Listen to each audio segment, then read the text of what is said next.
Bienvenue dans une série d'interviews inspirantes sur le thème de l'éveil. Au fil de cette série, nous avons le privilège de rencontrer des individus exceptionnels qui ont vécu des expériences profondes de transformation. Chacun de nos invités a entrepris un voyage intérieur, exploré les recoins de sa conscience et a découvert des perspectives nouvelles sur la vie, la réalité, le sens et l'existence. À travers ces conversations, nous nous plongeons dans les récits intimes de ces âmes éveillées, une quête de compréhension et de découverte de la vérité profonde. Que vous soyez vous-même en quête d'éveil spirituel ou simplement curieux d'en apprendre davantage sur les expériences de ceux qui l'ont vécu, cette série d'interviews est conçue pour vous éclairer, vous inspirer et vous inviter à explorer les profondeurs de votre être. Nous voici ici avec Florian qui est à l'île de la Réunion. Il s'appelle aussi Florian Graine de Vie dans le cadre de ses missions de thérapeute. Je vous souhaite une belle écoute.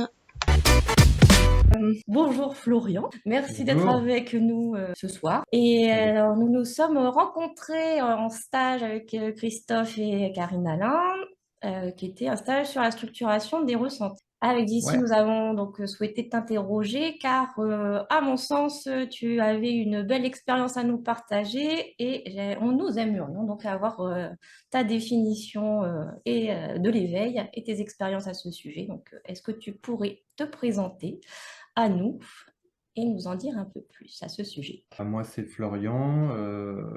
Je suis accompagnant en fait, ou thérapeute. Mon nom d'accompagnant, c'est Florian Graine de Vie. J'exerce depuis presque une dizaine d'années, un peu moins, 8 ans, on va dire. Donc, accompagnant dans quoi? Aujourd'hui, je fais de la kinésiologie principalement, des soins énergétiques et de l'hypnose aussi. Donc, je fais un petit mélange finalement des trois dans mes séances. Je vais aller chercher la technique qui correspond la mieux à la personne au cas par cas. Après, j'ai d'autres outils aussi en plus, comme la clairvoyance, qui facilite quand même pas mal les choses, et la claire-information, et le clair-ressenti aussi finalement, qui est le premier sens que j'ai développé au départ. Bon, j'ai d'autres outils comme les constellations familiales, tout ça. Enfin, en gros, je suis un passionné de tout ce qui est accompagnement de l'humain et connaissance de l'humain, et j'essaye de me former le plus souvent possible à différentes techniques, différents outils, enfin pour mieux comprendre et travailler avec l'humain. Tu as une belle boîte à outils alors. Tu Ouais, utilises au cas par cas en fonction de ce qui se présente à toi ou en fonction d'une demande? les deux en fait. Je vais souvent demander en kinésio ou en clairvoyance quel est l'outil le plus intéressant à travailler avec la personne. Et du coup, ça me répond et comme ça, c'est plus simple. Il y en a qui vont avoir l'aspect visuel et cognitif plus important et du coup, la mise en hypnose ou en visualisation va être vachement intéressante parce que ça va vachement travailler sur le corps et l'inconscient et faire remonter les émotions. Donc, il y a des personnes, ce sera principalement ça. D'autres à qui ça va pas parler du tout, il va plus falloir passer par l'énergétique ou par le corps aussi. Enfin, c'est vraiment propre à chaque personne et à chaque particularité, on va dire.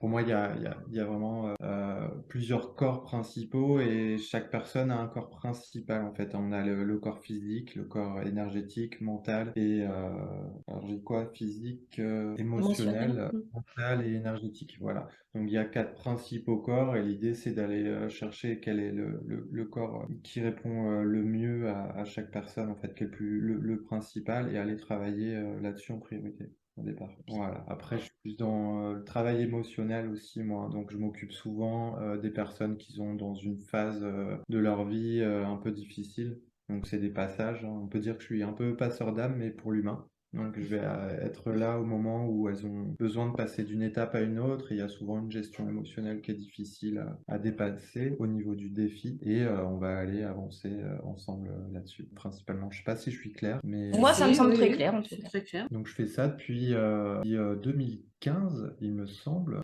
Donc ça a fini par évoluer parce qu'au début je me suis mis au Reiki. Je trouvais que le Reiki ça n'était pas suffisant proposé aux gens parce qu'on était il y a 10 ans en arrière quasiment. Ça parlait pas encore à tout le monde l'énergétique et je voulais proposer un aspect un peu plus concret, physique et du coup je me suis formé au massage aussi. Donc il y a une dizaine d'années, voilà, je faisais des massages et en même temps des soins énergétiques et il m'arrivait des choses, des informations aussi. Mon mental il s'emballait allait, parfois avec certaines personnes, parfois il y avait rien du tout, parfois je pensais à des trucs auxquels je ne pense jamais. Et du coup, j'ai réussi un peu à justement au départ structurer mon ressenti, c'est-à-dire aller voir que mon mental, il se branchait sur la personne et quand ça débutait, c'était en fait le lien avec ce qui se passait aussi avec, dans la tête de la personne, quoi. Mhm. Donc, j'étais capable de lui demander, enfin lui dire derrière qu'il y avait certaines choses qui se passaient ou pas dans sa vie, des choses qui étaient importantes ou pas dans sa vie, du genre je voyais une personne à cheval, enceinte, tu vois.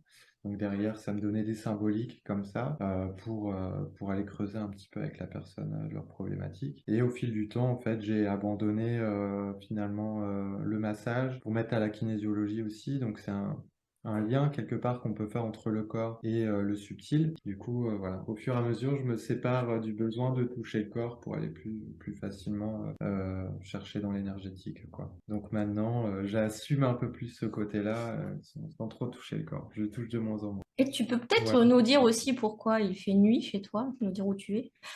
Ah oui, ouais, bah, il fait nuit parce que je suis à La Réunion. Donc Mhm. là, il est 20h30 chez moi pour 18h30 chez vous. On Mhm. a 2 heures de décalage. À La Réunion, ça fait beaucoup plus tôt nuit, hein. Il fait nuit à 17h, 17h30 là, en hiver. Ah ouais, Ouais, là, c'est tôt. ouais, c'est tôt. Mais par contre, il fait jour tôt aussi. Et oui, Donc il Ah y a des oui. jours. Ouais, les vies ne sont ouais, pas les cette mêmes. année. Par rapport à ce que Ouais. tu nous racontes, toute ton expérience professionnelle et ton parcours, qu'est-ce qui t'a amené en fait à faire ça? Est-ce qu'il y a eu un moment dans ta vie où tu as eu un déclic? Bah, justement, en fait, c'est lié à ce que je perçois de l'éveil. Donc, je suis arrivé ici à La Réunion en fin 2011, début 2012. Pour ceux qui connaissent l'année 2012, ça a été quand même un assez gros passage au niveau de la conscience humaine. A priori, moi, j'ai plongé dedans direct. Donc, c'est-à-dire que je suis arrivé ici fin 2011, où je me suis retrouvé au chômage. Et j'ai dû avoir un peu de temps pour moi, pour me poser les questions que je me posais, mais que j'avais jamais le temps de répondre. Donc j'étais commercial en métropole. Et bon, j'ai toujours baigné dans un environnement, chez mes parents, ma mère tire les cartes, mon père joue avec son pendule. J'ai plein de trucs chez moi qui sont liés à ça. Mon premier livre, c'était La vie après la vie de Moody. Donc bon, déjà, j'étais un peu baigné là-dedans, mais ça restait quelque chose qui était de l'ordre de l'amusement, du truc qu'on fait comme ça, quoi, pour le fun. Et arrivé ici, bah, je suis revenu un peu à ces trucs-là et je me suis mis à méditer.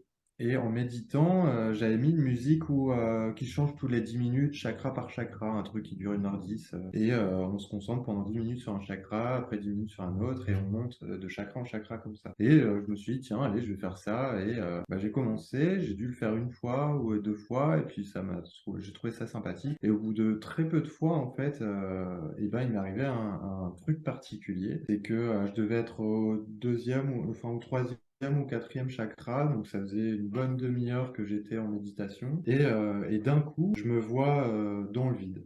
En gros, je partais dans mes pensées, tout ça, et un coup, je pense que j'ai dû partir dans cet espace entre les deux pensées où il n'y a rien. Mais il n'y avait rien et en même temps, j'étais capable de m'observer dans le rien. Et comme si je baignais dans la vacuité, en fait, hein, dans le vide. Et je Ah, me souviens, génial. c'est comme si c'était presque un embryon, en fait. Et j'observais ça. Ça a duré une fraction de seconde, hein. C'était vraiment pendant que j'étais sur mon troisième chakra dans la concentration, ou le quatrième, ou entre les deux peut-être. Et au moment où je me suis dit, ah tiens, c'est marrant, je suis dans le vide et je pense à rien. Et enfin, il y a eu un genre de déclic de qu'est-ce que je fous là? Et au moment où j'ai eu ce déclic-là, bah, j'ai eu je pense que c'est une montée de Kundalini en fait. C'est bah, une grosse énergie chaude qui est partie du bassin, qui est montée. C'était vraiment puissant, chaud. C'est une énergie vraiment sexuelle aussi. Je sais pas comment expliquer. Et c'est monté, c'est monté, c'est monté, c'est monté jusqu'au cœur. Et arrivé au cœur, ça a explosé complètement. Mais vraiment comme s'il y avait eu une implosion à l'intérieur de moi et ça a fait une déflagration quoi, dans tout mon corps. Genre dans toutes mes cellules, j'ai senti un gros pof, quoi. Et bah forcément, ça m'a réveillé un peu de ma méditation. Je me suis dit, qu'est-ce qui se passe? C'est quoi ce bordel? Et je me suis retrouvé dans un état de joie hyper intense, de nirvana, hein. Je pense que c'est un orgasme fois 1 million. Enfin, c'est difficile de poser des mots dessus, en fait, sur qui se passe à ce moment-là. Et bah, je sentais toutes mes cellules vibrer. Bon, c'est un vieux souvenir, ça a une dizaine d'années quand même, donc j'essaye d'expliquer au mieux, mais voilà, je me suis senti vibrer de partout. Je sentais du vent autour de mes mains. mon cœur, il était ouvert de chez ouvert, c'était un truc incroyable. Et je sentais aussi du vent au-dessus de ma tête, vraiment. Ça, Et c'était en quelle année? Moi, je t'ai coupé. c'était en 2012, justement. 2012, Ouais, ouais. ouais, c'est ça. Et cet état-là a duré pendant quelques jours, en fait. Donc voilà, j'allais dans la rue, je voyais une crotte dans le caniveau, c'était waouh, de merveille. Parce que derrière, je voyais la vie et le cheminement de la digestion. Enfin, il y avait tout un tas de trucs un peu comme ça. Et voilà, les gens, ils me parlaient. Et puis, bah, moi, je sentais. Enfin, c'était vraiment. On allait. C'était une question vibratoire, en fait, de lien avec les gens. C'est comme si je m'étais retrouvé. Pour moi, c'est ça vraiment l'état d'éveil. C'est tu te reconnectes avec ce que tu es vraiment. C'est même pas qui tu es vraiment, c'est ce que tu es en fait. Et en fait, on est un état vibratoire justement d'amour inconditionnel. Et c'est ça c'est une fréquence vibratoire en fait. Et on refait le lien avec ça. On se dit, ah, je suis pas moi, Florian, ou quoi que ce soit. Non, ce que je suis vraiment intensément et ce qui ne meurt jamais, c'est ce truc-là. C'est cette étincelle du feu divin, ou j'en sais rien ce qu'on peut te dire, mais c'est un truc comme ça que j'ai réussi à toucher, je ne sais comment. Et voilà. Et en fait, au bout de quelques jours, c'est reparti, comme c'est arrivé. Donc, j'ai remis des couches un peu dessus, en fait, hein, d'humain. Ma fréquence a un petit peu diminué, et puis bah, je suis retourné dans l'humain, en fait, hein, simplement. Voilà ce qui m'a fait me diriger vers là, hein, en fait, hein, puisque je n'étais pas vraiment parti là-dessus au départ. Donc, c'est que à partir de là, bah, il m'est pas rien resté non plus. C'est que bah, déjà, j'avais l'envie, vraiment, l'envie, le désir, c'était plus fort que moi de me renseigner sur tout ce qui se passait. Parce qu'à partir du moment où on a vécu ça, on se dit, c'est quoi ce bordel? Qu'est-ce qui s'est passé? Ça existe vraiment l'énergie. C'est, waouh, il y a un truc de fou. Je suis tombé sur quelque chose qui est incroyable et j'ai envie de comprendre, en fait. Donc à partir de là, j'ai eu tout un tas de désirs inassouvis d'informations en fait, hein. Donc j'allais chercher toutes les informations possibles et imaginables sur tout ce qui est énergie au possible, quoi. Donc voilà, j'entendais des gens, j'écoutais des gens, des podcasts sur YouTube, machin, parler de tout et n'importe quoi et au niveau de l'énergétique. Donc ça partait des êtres de la nature à la voyance, machin, quoi, les ovnis, machin. Enfin, en gros, j'allais sur tous les terrains. Et en même temps, j'allais aussi, justement, comme je disais tout à l'heure au propos des complotistes, là, j'allais aussi me renseigner sur un peu tout ce qui est guerre et tout ça dans le monde et un peu tout ce qui se gouverne derrière, tout ce qui est pas un peu obscur et tout ça là-dedans au niveau des gouvernances et gouvernements, machin. Donc, j'allais voir un peu l'ombre et en même temps, j'allais voir la lumière. Donc ça m'a vachement aidé d'aller faire cet équilibre-là, parce qu'en gros, j'allais voir l'ombre et du coup, c'était dégueulasse, quoi. Enfin, aller voir et comprendre des choses là-dessus, c'est pas simple. Et en même temps, derrière, j'allais voir des gars qui finalement expliquaient que ben, là, s'il y a une problématique et que ça te touche personnellement, c'est que tu as un truc à travailler derrière aussi. Donc en fait, ça faisait un truc, un cheminement personnel aussi, quoi, à ce niveau-là. Donc c'était à partir de là, depuis 2012 jusqu'à bah, encore aujourd'hui, en fait, hein. C'est une soif d'apprendre, de comprendre, etc. C'est un peu plus posé aujourd'hui, mais Quand c'est bon, intégré, tu vois. ouais, ouais, au bout d'un moment, on intègre et puis bah, on a Mm. fait le tour, on comprend que c'est toujours la même chose finalement, peu importe l'histoire. Même s'il y a encore plein de choses à apprendre, évidemment, hein. J'en suis balbutiement, mais c'est un peu plus doux quoi là-dessus, au niveau de la recherche de compréhension. Je me lâche un peu la grappe. Ouais.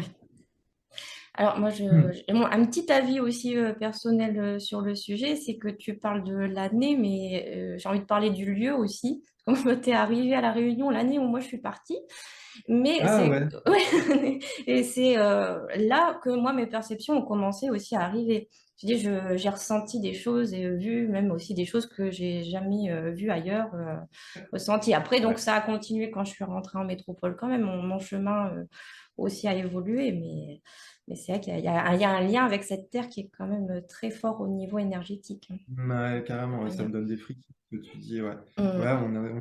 on est sur un volcan, hein, donc ça va nous brancher sur la Terre direct et faire remonter pas mal de choses et monter en vibration, carrément. Ouais. Mm. Moi, en fait, j'ai remarqué ici que, bah, surtout pour les gens qui viennent de métropole, en fait, parce que les gens qui sont nés là ne se rendent pas forcément compte de la vibration qu'ils ont, Ouais. mais parce qu'ils sont baignés dedans depuis tout petit. Mais ici, c'est presque une île de thérapeutes. En fait, il y a beaucoup de gens qui viennent, qui se forment, qui machin, ou qui prennent conscience de certaines choses, et puis bah, après, ils repartent là où ils doivent aller. Et il y a vraiment ce truc-là. Il y a des prises de conscience, enfin, ouais, on grandit énormément en faisant un petit détour par la Réunion. Mm. Ah là, ça me donne envie d'y Oui. retourner, tout ça. Ouais, Et ouais. est-ce que tu Donc, dirais qu'il y aurait une urgence actuelle à éveiller les consciences, d'un point de vue ben, très général? ouais, oui et non, en fait, elles se font naturellement, hein, Mm. c'est clair.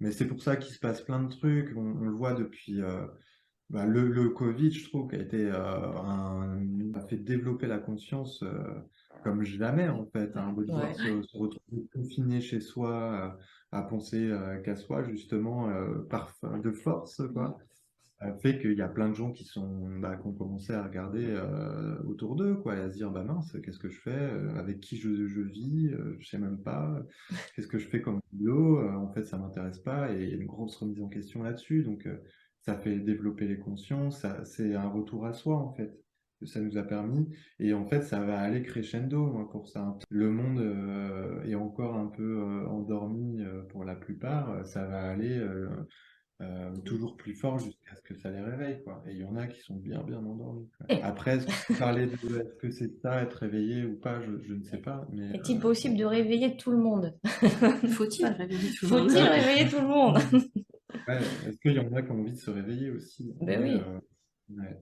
Donc ça, après, effectivement, c'est une autre question, mais c'est vrai que, ben, ouais, je sens que, alors ici, particulièrement, mais en métropole, enfin, en France et autres, c'est pas vraiment, ça me paraît plus doux, la vibration là-bas, enfin, moins intense, en tout cas, mais au niveau général, de toute façon, la fréquence de la planète, là, enfin, elle augmente beaucoup, beaucoup, quoi. Mm. Et donc forcément, ça fait remonter les choses chez nous et on devient plus naturellement clair et neutre et enfin plus conscient. Et on se rend plus compte de nos émotions et tout ça. Enfin, j'ai l'impression que, alors c'est peut-être parce que je le vois moi tous les jours parce que je suis accompagnant et tout ça, mais j'ai quand même l'impression que il y a beaucoup beaucoup de gens qui sont plus en plus attirés par ça et Non, je pense par que c'est le une bien. réalité aussi, que globalement, il y a des petites ouvertures, même parfois c'est très timide hein, chez certains, mais on doit prendre son temps, le temps qu'il faut pour lui, quoi. Ouais, c'est ça. Mm. Mais quand je vois, moi, il y a la différence entre aujourd'hui et il y a 10 ans, où quand je disais, bah, qu'est-ce que tu fais? Bah, je suis pas magnétiseur. Il y a 10 ans, on me regardait avec des yeux écarquillés, genre, ah non, moi, j'y crois pas, ça. Et aujourd'hui, bah, non, ils le font plus, quoi. Ah bon, ok, ça marche, les limite, ils posent des questions, tout ça, quoi. Pour des gens lambda, hein, qui sont pas spécialement intéressés par ça. Donc pour toi, l'éveil, c'est... Pour moi, l'éveil, c'est vraiment l'ouverture du cœur et l'accès à cette fréquence vibratoire, en fait, qui est Mm. l'amour, en réalité. Pour moi, l'amour, c'est une fréquence vibratoire. Et l'idée, c'est d'essayer d'atteindre et de maintenir au mieux cette fréquence le plus souvent possible. Pour moi, quelqu'un qui est vraiment un éveillé, c'est quelqu'un qui a cette fréquence vibratoire naturellement en constance, quoi. Je sais pas si c'est atteignable constamment ou alors sur demande, mais constamment H24, machin, je sais pas. La reconnaissance qu'on est qu'amour, en fait, et que c'est pas l'amour, c'est pas un truc qu'on donne ou qu'on sait pas, c'est vraiment un truc qu'on est, quoi. C'est une Ah fréquence, ouais, quoi. oui, oui, oui. Non, c'est vrai que c'est un état d'être et Et en fait, c'est même la seule intelligence de la vie, quoi, en fait, qui peut exister. ouais, c'est la source, c'est ce qui relie tout. Ouais, en fait, on est l'amour humain sur un truc qui a complètement rien à voir. Ça devrait pas être ce mot-là, ce qu'on ressent humainement par rapport à cette fréquence-là. C'est vrai que Ouais. utiliser, oui, comme tu dis, l'amour humain, la notion d'amour entre humains, parfois, dans les relations humaines, ça peut mettre en erreur sur ce qu'est l'amour avec un grand A, quoi. Ouais, ça biaise complètement, parce que Ouais, ça n'a rien à C'est voir. pas au même niveau, c'est pas L'attachement, la même c'est chose. bah ouais, Ça peut aider hein, à basculer mais faut que la relation soit très très travaillée, ouais, ouais, faut très qu'on ait équilibrée. C'est pas évident. fait basculer certains schémas, quoi, Mm. Mhm. pour Bah après, il y switcher. a, je ne sais plus quel peuple a dit définition de l'amour, là, l'amour agapé, l'amour Ah, les machin. Grecs, Les ouais, cathares. c'est pas les Ouais. Grecs en premier? Oui, les Grecs aussi. Les Amour Grecs, agapé, et il y en amour a une dizaine, et philae, là, oui, agapé. ouais, l'amour universel, l'amour que tu peux porter à ta femme, l'amour que tu peux porter à tes enfants, l'amour que tu peux porter à tes amis. Mm. Euh, complètement différent. Ouais, ouais, mais c'est quand même mieux que l'humain. Rien ne peut remplacer l'humain. Oui. On est là, c'est bien qu'on a quelque chose à faire là. Je pense, ouais. Ouais, et puis c'est plus amusant quand même, hein. Tes propres astuces à toi pour retrouver cette connexion au cœur, quoi. Ben, moi, ça a été le Reiki. On a canalisé l'énergie et je me branche sur le cœur. Et c'est juste essayer de voir le côté positif du truc, quoi. Et si on t'en voit pas, bah, t'en trouves un et tu te l'inventes. Mais l'idée, c'est de garder cette fréquence. Bah ouais, mais c'est ça, en fait. On est fait de croyances, de toute façon. Il y a 0,01% de la réalité qui est réelle, réelle. Donc, tout le reste, c'est des croyances. Donc, à part la fréquence vibratoire, tout est fake un peu, tu vois, quelque part. Donc l'idée c'est ben, est-ce que ta croyance te permet ou pas de maintenir ce taux vibratoire? Si c'est pas le cas, bah, change de croyance qui va permettre de te l'élever et de le maintenir, quoi. Ouais. Pour moi c'est J'aime ça, bien c'est ça change de croyance. change de croyance pour une plus cool, quoi. Simple la vie, quoi. Après, c'est plus facile à dire qu'à faire, hein, évidemment, parce que il y a parfois des moments où tu as besoin de vivre le truc de l'humain, tu vois, donc forcément, tu es dans l'émotion et tout, mais après, quand tu reprends du recul, bah, tu as juste à reposer ce truc de, bon, allez, je reviens sur ce que je suis, j'essaie de comprendre ce que j'ai vécu et de le relativiser, quoi. En tout cas, moi, c'est ma manière d'aborder le truc. Donc, la différence entre ben, l'ego qui va subir et tout, et ça, c'est normal, ça fait partie de l'expérience de l'humain. Et après, tu reprends du recul au niveau de la conscience pour essayer de comprendre un peu ce qui t'arrive, quoi. Et pour mieux le vivre après au niveau de l'humain encore, pour apaiser l'humain encore, faire des allers-retours, quoi. L'attachement à nos problèmes, on peut choisir, quoi. Puis effectivement, changer de Ouais, croyance, ça peut être une des façons de choisir. On est tellement attaché à ça parce qu'on se crée l'identité par rapport aux problèmes qu'on a. ouais, carrément, Puis ouais. quand tu regardes ça de l'extérieur, tu peux en rire, mais la personne qui décide de le vivre, elle en vit pas du tout. Ça. Ben non, elle vit son problème à fond, à Bah, 100%. bah Là. oui, oui, il faut des problèmes. Ben, en fait, souvent, ça nous fait nous sentir vivants. Tu vois, c'est vraiment une question de sensibilité aussi. Plus tu prends conscience, plus tu travailles sur toi, finalement. Enfin, alors ça, c'est mon point de vue, hein. Plus tu deviens sensible, en fait, au monde extérieur et aux choses. Donc, quelque chose qui est juste un coucher de soleil, parfois, tu peux dire, oh la vache, c'est beau, et que ce soit super intense, quoi. Mais quelqu'un qui est endormi, on va dire, qui a beaucoup de couches à nettoyer autour de lui pour pouvoir sentir la beauté d'un coucher de soleil, il va falloir bien creuser, quoi. Donc, lui, en fait, pour se sentir vivant, un coucher de soleil, ça suffit pas. Lui, il va falloir un truc qui ressente bien et costaud, quoi. Donc, ça va être, La je souffrance. vais m'attirer de la souffrance à gogo et les plus grosses merdes pas possibles dans ma vie pour bien la ressentir, comme ça je sens que je suis vivant, quoi. Et malheureusement, il y en a beaucoup comme ça. Moi, j'en vois hein, auprès de moi, c'est incroyable. Ils sont là, ils ont l'impression d'avoir le shétan sur eux, mais non, c'est juste que au moins comme ça, ils sont vivants, quoi. Parfois, c'est la souffrance qui amène l'éveil aussi. Bah ouais, on a tous notre chemin, hein. Je dis pas que c'est pas bien, hein. Bah non, non, non. De mon point de vue, c'est dur, quoi, en fait. C'est quand on se rend compte de ça, le pire, c'est que tant qu'il ne demande pas en plus ou qu'il cherche pas à comprendre quelque chose, on peut pas l'aider.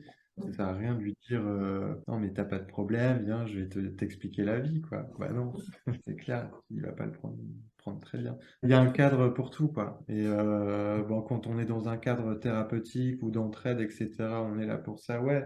En tout cas, merci beaucoup Florian d'avoir Oui, merci. Ben, participé à cette ouais, petite interview. avec plaisir, avec plaisir.